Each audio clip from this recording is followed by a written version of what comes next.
हमारी कहानी शुरू होती है एक भूतिया मकान से। एक भयानक रात गांव के नज़दीकी जंगल में एक डरावना मकान था। यह मकान अकेला और भूत प्रेत के लिए प्रसिद्ध था। उसे भूतों का मकान के नाम से भी जाना जाता था। कहानी यहाँ कहीं फैल चुकी थी कि यहाँ भूत और प्रेत बसे हैं और उनकी भूख इस अदृश्य मकान की गहराइयों में सिमटती हुई होती है। गांव के नए मुखिया के बेटे आकाश, जो बहुत ही वीरतापूर्ण और साहसी होता था, ने देश के इस डरावने मकान के बारे में सुना। उसने यकीन नहीं होता था कि ऐसा कुछ सच हो सकता है और इसलिए वह निर्धारित किया कि उसे यह सच जानने के लिए जाना होगा। एक रात जब चांदनी की किरणों में आकाश ने अपनी साथियों के साथ वह डरावने मकान की ओर चल पड़ा। यह रास्ता जंगल के घने पेड़ों और घास के मैदानों के माध्यम से जाता था। सभी गांव वाले उसे रोकने की कोशिश करते रहे, लेकिन आकाश का हौसला अटल रहा। जब वह मकान तक पहुंचा तो उसके हृदय में भय और उत्साह एक साथ सब रहे थे। वह दरवाजे पर खड़ा और गया और उसने खोलने का प्रयास किया। दरवाज़ा अचानक खुद बंद हो गया। उसने समझा कि शायद वह किसी अद्भुत शक्ति के द्वारा बंद हो गया।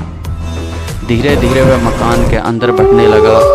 अंधकार उसे घेर रहा था और जंगल के आवाज़ सनसनी पैदा कर रही थी।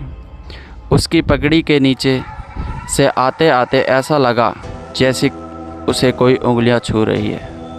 उसका हृदय धड़कने लगा, लेकिन वह वीरता के साथ आगे बढ़ता रहा। मकान के अंदर उसे आत्मा के रोमांचक दरवाज़ों, डरावने चित्रों से मुकाबला करना पड़ा। वह देखा कि वर्तमानता और अतीत के सीमाएं मिट रही हैं और उसे जीवित राक्षसों और भूतों के विश्व के बीच घसीटता जा रहा है। धीरे धीरे उसका आत्मविश्वास कम होता गया, लेकिन उसने डरना नहीं छोड़ा। रात के अंतिम घड़ी में जब अंधकार ने अपना सबसे गहरा रंग प्रकट किया, आकाश ने अपनी धैर्यशीलता का परिचय दिया। वह डर को जीत गया था। चौंकाने वाला सबक यह था कि डर वास्तव में हमारे अंदर है। हमें ही उससे निपटना होगा। जब हम उसे सामने लाने के लिए साहस और निर्णय की गहराइयों में जाते हैं, तभी हम अपनी हकीकत से मुक्त हो जाते हैं।